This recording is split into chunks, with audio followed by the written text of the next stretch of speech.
Hi friends, இனி மதிய வணக்கம். நான் சொன்னால வடை சுட போகிறேன்ட்டு கொஞ்சம் கொஞ்சமாக உளுந்து ஊற வச்சேன்.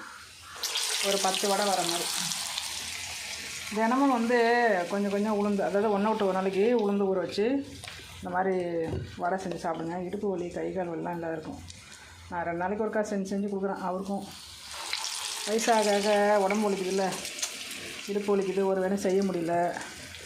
அதனால தான் சரி, கொஞ்சம் நம்ம உளுந்து தான் நமக்கு உடம்புக்கு நல்லது, சத்து. அதனால் உளுந்தை ஊற வச்சு ஒரு 10 வடை செய்கிறது. வாங்க வடை சாப்பிட்லாம், ரெடியாக இருக்குது. இந்த மாதிரி நீங்களும் உங்கள் வீட்டில் ஒரு 2 நாளைக்கு ஒருக்கா, 3 நாளைக்கு ஒருக்கா பொம்பளை பிள்ளைலாம் வச்சுருந்தீங்கன்னா கண்டிப்பாக நமக்கே எப்படி இருக்குது, பொம்பளை பிள்ளைகளுக்கு எப்படி இருக்குன்னு பார்த்துக்குங்க. இந்த காலத்து பிள்ளைங்களுக்குலாம் சத்தே இல்லை சுத்தமாக. அதனால் 2 நாளைக்கு ஒருக்கா, 3 நாளைக்கு ஒருக்கா அந்த மாதிரி உளுந்து ஊற வச்சு சும்மா கொஞ்சம் ஒரு கிளாஸு போதும், ஒரு 10 வடை செஞ்சாலே போதும். இந்த மாதிரி செஞ்சு கொடுங்க. லைவ் ஓடிக்கிட்டு இருக்கு, ஃபோன் அடிச்சுக்கிட்டே இருக்குங்க, கடுப்பாக இருக்குது எனக்கு வேறு. Okay friends.